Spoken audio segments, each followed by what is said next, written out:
ইসলামের ভিত্তি। আল্লাহ রাসূল বলছেন জিরওয়াতু সামানিহি আল জিহাদু ফি সাবিলিল্লাহ। জিহাদ হচ্ছে ইসলামের ছাদ, বিল্ডিং এর ছাদ। পরিপূর্ণ ইসলাম, ইসলামকে পরিপূর্ণ করে দিয়েছে একটা আমল, তার নাম কি? জিহাদ ফি সাবিলিল্লাহ। নামাজ, রোজা, হজ, যাকাত এগুলো হচ্ছে ইসলামের খুঁটি।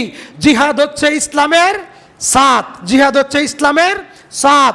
আল্লাহ রাসূল বলেন কেউ যদি 1 মিনিট জিহাদ করে অথবা 1 সেকেন্ড জিহাদ করে, দুনিয়া থাকা অবস্থায় তার জন্য জান্নাত নির্ধারিত। 60 বছর নামাজ পড়লে সরাসরি জান্নাত এমন হাদিস নাই। 10 বার হজ করলে জান্নাত এই কথা হাদিসে আছে। সারা জীবন পিতামাতার খেদমত করলে লগে লগে জান্নাত বিনা হিসাবে এই কথা হাদিসে নাই।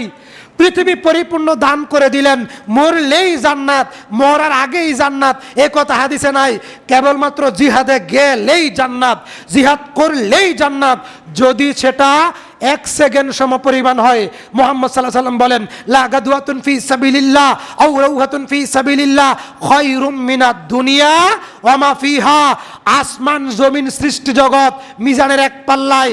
আর কেউ যদি আল্লাহকে খুশি করার জন্যে 24 ঘন্টা থেকে 1টা সেকেন্ড, 1টা মুহূর্ত জিহাদের ময়দানে অবতীর্ণ হয়, তার জন্য জান্নাত নির্ধারিত। সমস্ত সৃষ্টি জগতের চাইতে শ্রেষ্ঠ নেকি। সুবহানাল্লাহ। সেই জিহাদ, জিহাদের বয়ান দিলে বলা হয় জঙ্গি। হয় না, হয় না, হয় না, হয় না।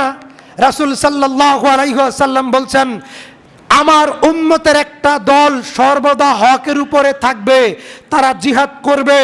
কারো রক্তচক্ষু, কারো হামলা, কারো মামলা, কারো বিমানকে তারা, কারো হামলাকে তারা ভয় পাবে না। তারা হকের উপরে টিকে থাকবে, তারা কিয়ামত পর্যন্ত টিকে থাকবে। তারা কারা? তারা খোরাসান থেকে বের হবে। খোরাসান মানে সিরিয়া। খোরাসান মানে কি? সিরিয়া। তারা সিরিয়া থেকে বের হবে। সুদীর্ঘ 1/2 শতাব্দী বছর বাশার আল আসাদ, শিয়াদের এজেন্ডা, সিরিয়ার সাবেক প্রধানমন্ত্রী, তিনি পালিয়ে যাওয়ার পর বর্তমানে ওমর রাদিয়াল্লাহু তাআলা আনহুর বংশধর এবং সালাফি মানহাজের অনুসারী, সুন্নতে নববীর অনুসারী বর্তমান সিরিয়ার প্রেসিডেন্ট।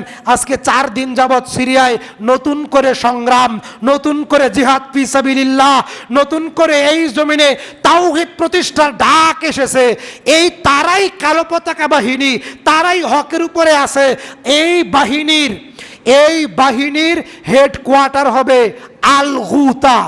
সিরিয়ার একটা শহর দামেস্ক, দামেস্কের একটা অঞ্চল, তার নাম আল গুতা। ওই গুতা থাকবে সারা পৃথিবীর মুসলমানদের মুজাহিদদের হেডকোয়ার্টার।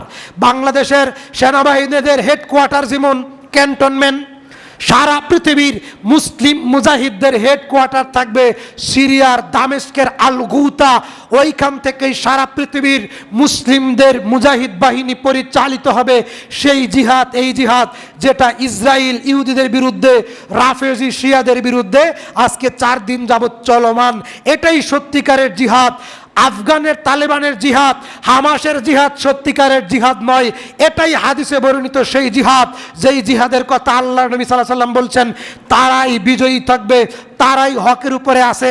তাদের হাত ধরেই ইমাম মাহদি আসবে, তাদের হাত ধরেই ঈসা আলাইহিস সালাম আসবে। তারাই ইহুদিদেরকে ধ্বংস করবেন, তারাই দাজ্জালকে ধ্বংস করবে, তারাই এই জমিনে কোরআনের রাজ পুনরুজ্জীবিত করবে। আমরা সৌভাগ্যবান।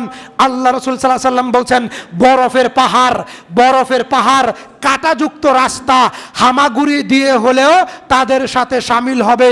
বরফের পাহাড়, কাঁটাযুক্ত রাস্তা, হামাগুড়ি দিয়ে হলেও তাদের সাথে ওই জিহাদে শামিল হবে। আল্লাহ আমাদের কবুল করুক, আমরা বলি আমিন।